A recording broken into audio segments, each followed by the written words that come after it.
அரசியல்வாதி மாதிரியே தெரியலையே. என்ன அமெரிக்கால போய் அரசியல் பண்ண போறியா? அப்ப நான் எங்க போறேன்னு தெரியாம நீங்க பாட்டு அங்க இருக்காரா? அப்ப நான் எங்க போறேன்னு தெரியாம நீங்க பேசிட்டு இருக்கீங்க. நான் இட்டு கம்பெனிக்கு வேலைக்கு ஓ, எலி மருந்து விற்க போறியா? ஐடி கம்பெனிக்கு வேலைக்கு போறேன். அப்படி என்னடா கஷ்டம் வந்துச்சு உனக்கு? ஏண்டா உன் அப்பா நினைச்சேன்னா 1000 ஐடி கம்பெனியை உருவாக்க முடியும்டா. 10 தலைமுறைக்கு உட்கார்ந்து சாப்பிடுற மாதிரி சொத்து சேர்த்து வச்சிருக்கேன். நீ என்னமோ வேலைக்கு போறங்கிற? அதான் அதிசயமா ஒரு மருமக வந்திருக்காளே, அவ சொல்லிருப்பா உழைச்சி சாப்பிடறதுதான் கௌரவம்னு. அதனாலதான் சார் இப்படி ஒரு முடிவு எடுத்திருக்காரு. ஹலோ பாட்டி, பல்லு சுட்டு போடுற வயசுல நாக்கு மேல பல்ல போட்டு என் பொண்டாட்டி இப்படி don't talk, mind your teeth. எங்க அப்பாவோட சொத்துலயோ எங்க அப்பாவோட நிழலையோ நான் வாழ மாட்டேன். சொந்தமா சுயமா கெத்தா ஸ்டைலா என் காலியர நிக்க போறேன்.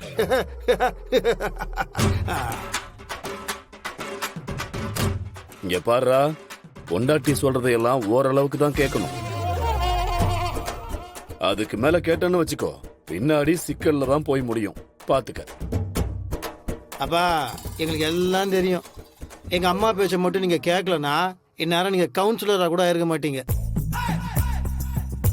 நீங்க என்ன பேசணும், எப்படி பேசணும், எப்ப நாமினேஷனை ஃபைல் பண்ணணும், எப்ப சாப்பிடணும், எப்போ தூங்கணும், எல்லாமே எங்க அம்மா சொல்லி தான் நீங்க பண்ணிருக்கீங்க. That is why you are a minister now. Mind it. என்னம்மா, கரெக்ட் தானே? ஏண்டா அதுவும் இதுவும் ஒன்னாயிடுமா? நான் இவ்வளவு பெரிய சொத்தை சேர்த்து வச்சிருக்கேன், அதை அனுபவிக்கிறத விட்டுட்டு வேலைக்கு போறேன்னு சொல்ற? ஏங்க, உங்களுக்கு என்னங்க பிரச்சனை? இப்படியே சொல்லி சொல்லிதான் அவனை ரவுடி மாதிரி வளர்த்து வச்சிருக்கீங்க. பாருங்க, அவன் எவ்வளவு அழகா அப்படியே IAS ஆபீசர் மாதிரியே இருக்கான்.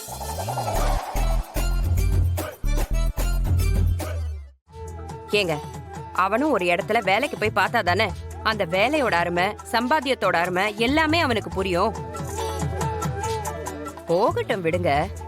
சரி வெற்றி, நீ போயிட்டு வா. நன்றி தாயே, ஆசீர்வாதம் பண்ணுங்க. இங்க இருக்கா? நல்லா இருடா, நல்லா இருடா. உன் அறிவுக்கும் உழைப்புக்கும் ஓஹோன்னு வருவேடா. சொல்லு சொல்லு, கேக்கட்டும். போயிட்டு வா. நான் ஒரு கணக்கு போட்டு வச்சிருக்கேன், ஆனா நீங்க எல்லாம் வேற ஒரு கணக்க போடுறீங்க.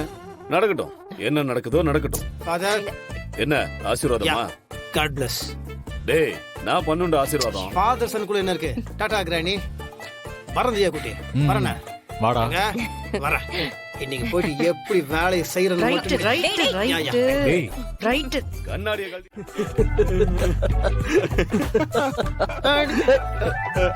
என்னடா ஓவர் நக்கலா கேட்க போன்னு சிரிப்பு?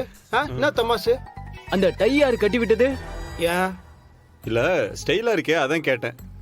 என் பொண்டாட்டி தான் கட்டி விட்டாங்க. அதானே, அதனாலதான் பெர்ஃபெக்ட்டா இருக்கு. ஏய், அண்ணியாண்டா, அண்ணி கட்டி விட்டுருக்காங்க. டேய் குள்ளா, போதும்டா. ஏன் உங்க வீட்ல உங்க பொண்டாட்டி உங்களை டை கட்டி விட மாட்டாங்களா? தலைவா, அதெல்லாம் அப்போ கல்யாணம் ஆகி 4 வருஷம் ஆனா டைய இருக்கதான் செய்வாங்க, கட்டியெல்லாம் விட மாட்டாங்க.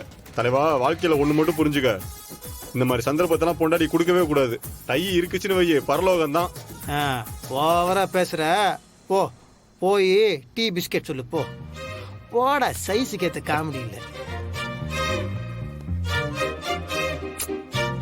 அண்ணா, உன்னை அரசியல்வாதி கெட்டப்ல பாத்துட்டு இந்த கெட்டப்ல பாக்குறதுக்கு நீயா நானு எங்களால நம்பவே முடியலண்ணா. என்னடா மச்சான்? தலைவா, ஏன்டா ட்ரெஸ் நல்லா இல்லையா? நல்லாதான் இருக்கு, அப்புறம் ஆனா உனக்கு பொருத்தமா இல்லண்ணா. ஏய், என் பொண்டாட்டி நான் செம்மையா இருக்குன்னு சொல்லிட்டாங்க, அது போதும் எனக்கு. அப்படின்னா நல்லதா இருக்கும். அப்புறம் இப்ப நான் என்ன பண்ணோம் அதை சொல்லுங்கடா. ஐயோ,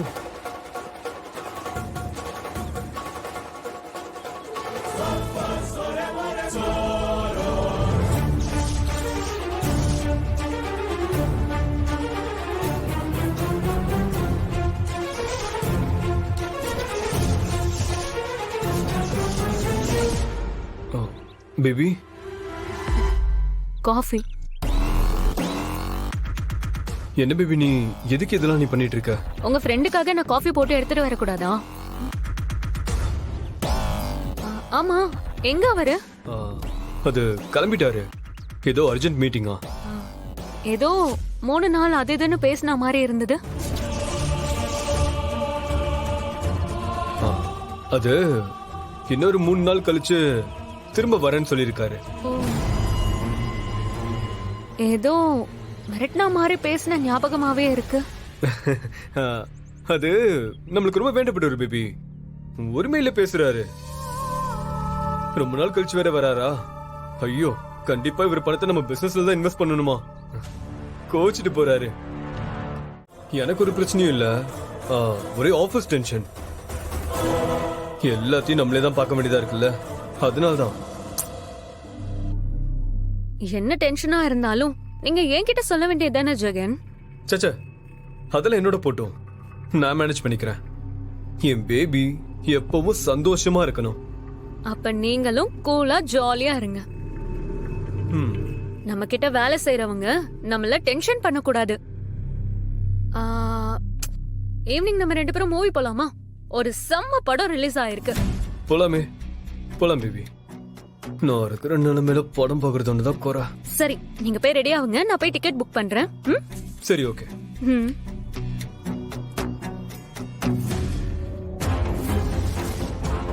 ஏண்டா, செத்ததுதான் செத்த. சொத்தெல்லாம் என் பேர்ல எழுதி வச்சுட்டு செத்துருக்கலாம்ல.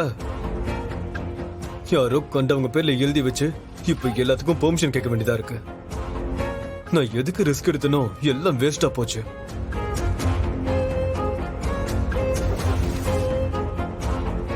முதல்ல அந்த டிரைவரை தீத்து கட்டணும்.